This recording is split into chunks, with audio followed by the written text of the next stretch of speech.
Most of you know who I am, probably all of you. Barely concealed on Twitter, and my big thing's the 1,000 Button Project. And this year, I got invited to show the board internationally, and twice. The first time was in Toronto, which I can drive to. It's like 9 hours, it's fine. The second time was in Korea, which I can't drive to. It's an 11-hour flight from Seattle. It's very long. Highly recommend it, it was great. So what I did was I built a portable version of my 100 button board, which for the purposes of this conversation, I am now going to assemble. So basically,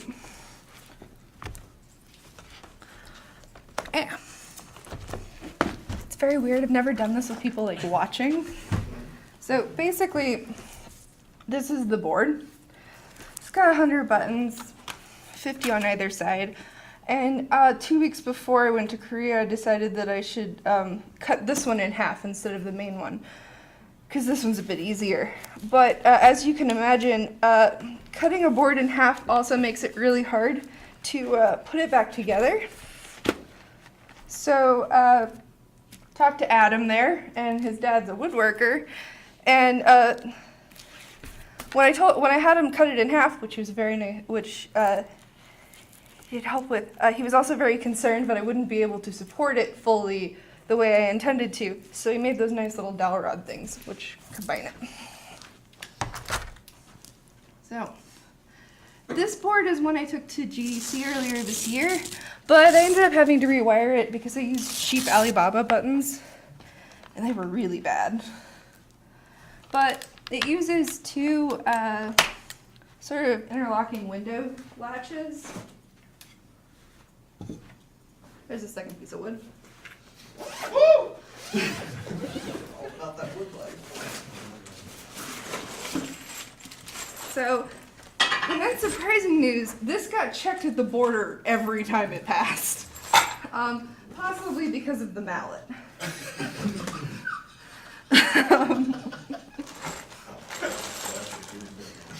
That's just a guess. Did I not bring it? No, I did bring it. It's actually this bag. Unrelated bag of stuff. So this has like all the brads and all the stuff I use. So in order to hold this sucker together, I went and got these, which are giant carriage bolts. And there are 4 of them in this board. Also, this would be going faster if I was not stopping and talking. I can put this guy together in about 5 minutes, which is why I decided to do this talk.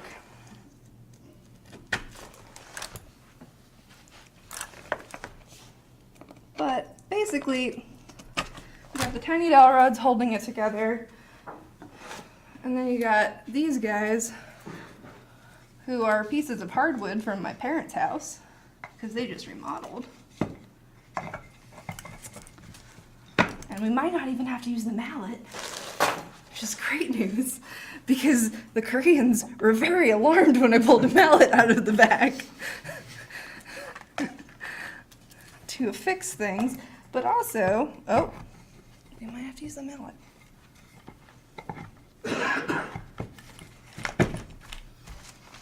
Oh, I have good news. We definitely have to use the mallet.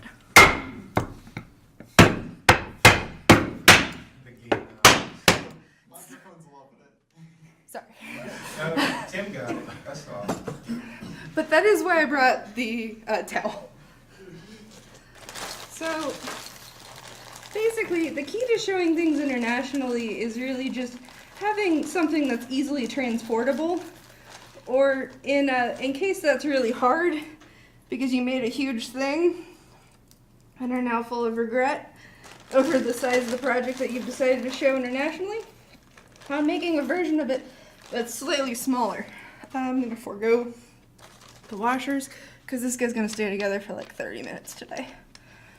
So basically, the first time I put this together like fully, I was at my parents' house, and my dad was like, I don't know if this is stable enough, so he decided to test it by putting his full weight on it, and it survived that. So It can probably survive most things. It survived international travel on Delta, which I've heard some things don't do.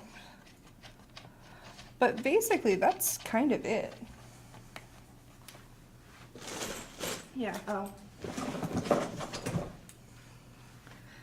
I just have an entire toolkit in that.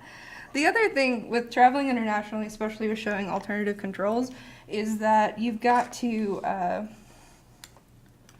be prepared for like every eventuality. So like in this bag, I have all extra wire, 16 additional buttons, this power cord, 2 different variations on a HDMI, just in case.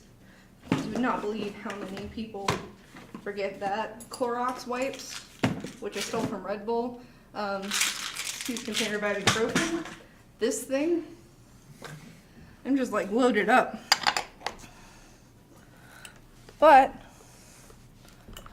And it travels surprisingly well. Because, I mean, yeah. I wasn't expecting it to. I was expecting to get to Korea and then have to explain to them that like I had messed something up substantially and it was never coming back. Sorry. But it didn't. It went really well. They built me a like an architectural thing for it to rest in, which is really cool.